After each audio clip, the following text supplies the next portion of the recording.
vienā jaukā vakarā man pēkšņi palika slikti.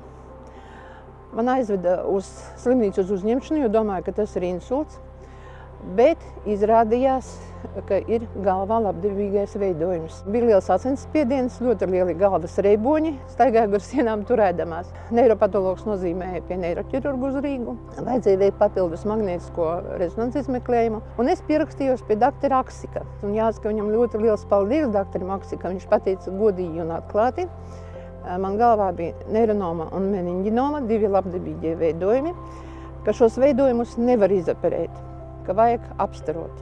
Tikai starošana var palīdzēt. Un viņš ieteica man Siguldu.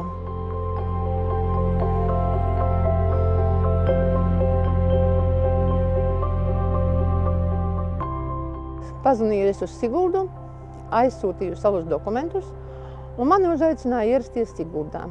Doktors Māris Mežeckis. Mēs aizbraucām pie doktora Māra. Doktors Māris mums visu ļoti smalki izstāstīja, ļoti rūpīgi izstāstīja. Nu, un tad sākās sagatavošanās process.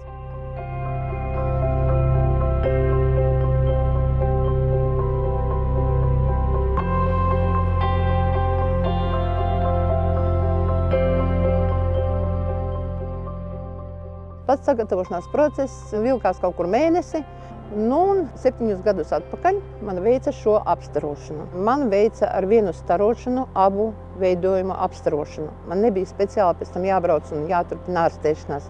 Es 3 dienas uzturējos Siguldas slimnīcā, veica šo apstarošanu. Sajūtas bija ļoti labas, nekādu sāpju, nekādu nelabu dušu, vēl kaut kāds diskomforts. Praktiski ir reāla, normāla dzīve. Pēc tam man vajadzēja ik pēc pusgada veikt kontrolu pārbaudes, magnētisko rezonanci ar kontrastvielu. Katru reizi man doktors pats zvanīja, man vairāk uz Siguldu nevajadzēja braukt. Man izskaidroja, atsūtīja pat attēlus galvas uzņēmumam. Ja? Piemēram, nāca pat tik tālu pretī, kad es izēju no magnētiskās rezonances kabineta, un 20 minūšu laikā viņš man atzvana un pasaka, kas ar mani notiek, kādi man ir uzlabojumi.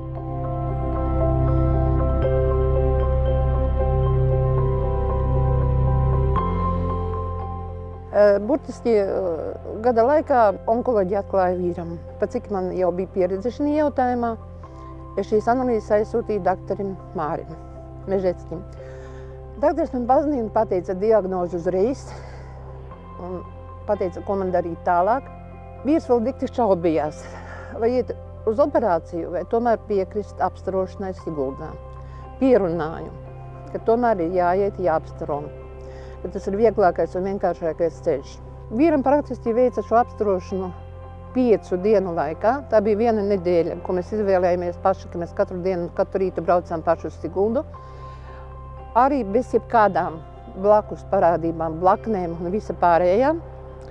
Viss ir veiksmīgi. Analīzes tika veiktas ik pēc pusgada, analīzes rādītāji krītas, marķieri, viss ir ļoti labi.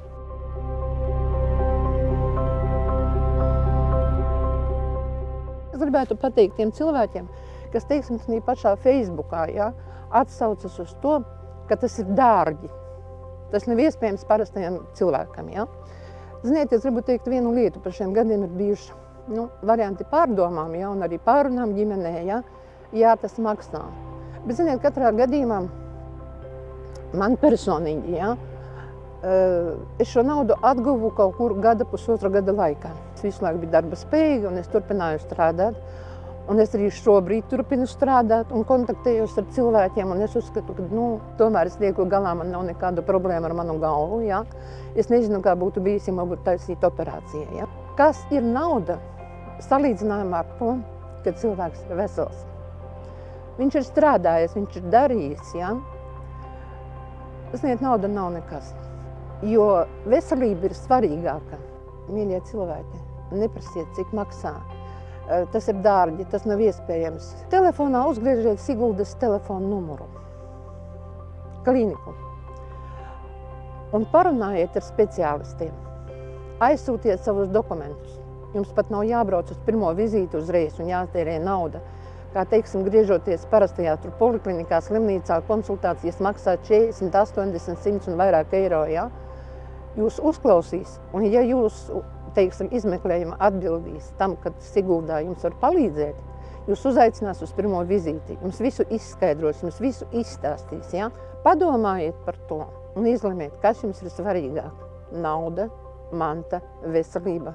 Un es ļoti lielu paldies gribētu pateikt kopā ar savu vīru visiem Siguldas daktariem, visiem speciālistiem.